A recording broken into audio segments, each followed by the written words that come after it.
sommes de retour au Mont, à la Maison du Lieutenant, dans la radio des villages. Et nous sommes toujours installés tranquillou à la table du lieutenant, sur cette belle table de vie avec des assiettes creusées dans le bois.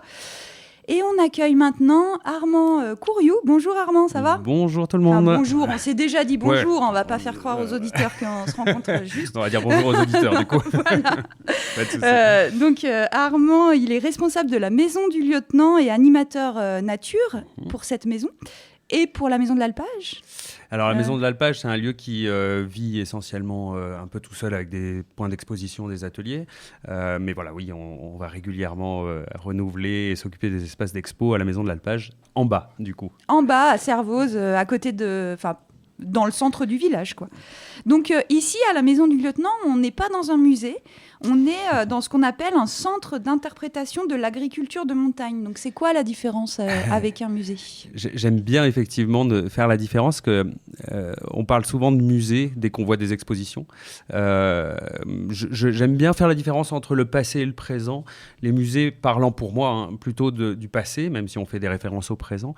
Là, on a vraiment un angle d'actualité sur l'agriculture de montagne. Ça ressemble à quoi l'agriculture sur une vallée comme Chamonix, avec tous les enjeux touristiques, fonciers, etc., qui concernent de près ou de loin l'agriculture, et comment l'agriculture se structure aujourd'hui, en 2020-2025, et c'est quoi ces enjeux, c'est quoi le quotidien.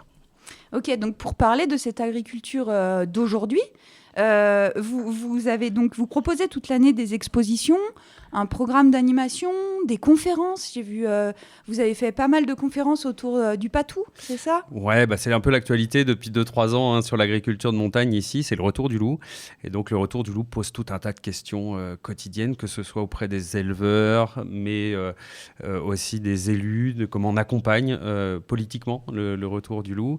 Et puis derrière, une fois qu'on a envisagé la protection des troupeaux, ce qui est tout un champ de discussion et d'échange de conférences ici, c'est aussi comment on cohabite avec les moyens de protection, et notamment le patou, qui est ces gros chiens qu'on croise et dont on n'est pas toujours très à l'aise quand on voit 3-4 chiens qui arrivent. Ils sont costauds quand même. C'est une famille de chiens qu'on appelle les molosses, ils portent bien leur nom, et effectivement, il y a une sensation un peu d'intimidation qui est recherchée et sur laquelle il va falloir nous se positionner et avoir un comportement les plus adaptés possibles pour que ça se passe au mieux. Ouais, donc, voilà. Parce que leur job, en fait, eux, c'est de défendre le troupeau. Et voilà, ils savent pas si nous, on arrive en ami ou en ennemi. Quoi. Exactement. Et alors ça, c'est quelque chose qui revient souvent dans les conférences, dans les échanges avec les gens.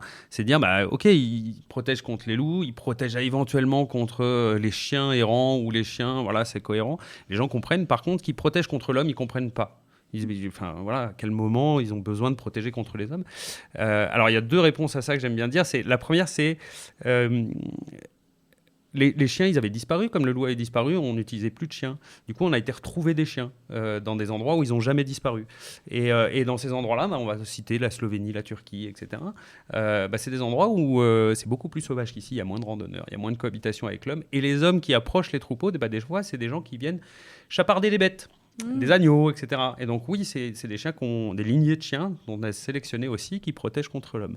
Et puis on n'est pas complètement exempt de quelques vols sur des troupeaux d'agneaux au moment des fêtes. Donc voilà, oui, les chiens protègent aussi de la présence de l'homme trop près des troupeaux. Donc il faut avoir un comportement adapté pour qu'ils ne se méprennent pas sur nos intentions. Donc voilà, ça c'est un des aspects de la Maison du Lieutenant, donc ces conférences organisées. Donc là on vient de parler du patou, mais il y a plein d'autres sujets dont vous parlez, j'imagine.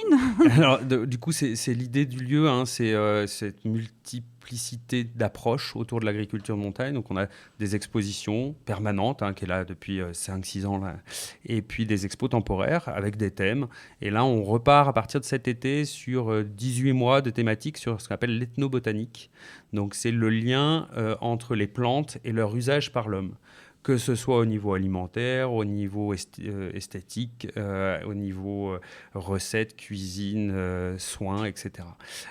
Et donc, on accueillera à partir de mi-juillet une exposition de Fanny Crochard, qui est une artiste designer qui s'est spécialisée dans la création à partir d'éléments végétaux, des tout petits éléments qu'elle reproduit de manière très, très particulière. Et donc, on aura une expo. Ce sera la partie sensible du sujet. Et puis, on aura des ateliers tout au long des vacances scolaires, des conférences, conférences autour de cette thématique, de cette l'ethnobotanique. Voilà. Et donc les expositions temporaires, parce qu'il y a plusieurs étages ici, donc c'est un espace très vaste en fait. 600 mètres carrés de plancher sur le oui, site. quand même, 600 mètres carrés de plancher, donc des escaliers. Oui. Et Petite parenthèse, c'est accessible, personnes à mobilité réduite, par étage.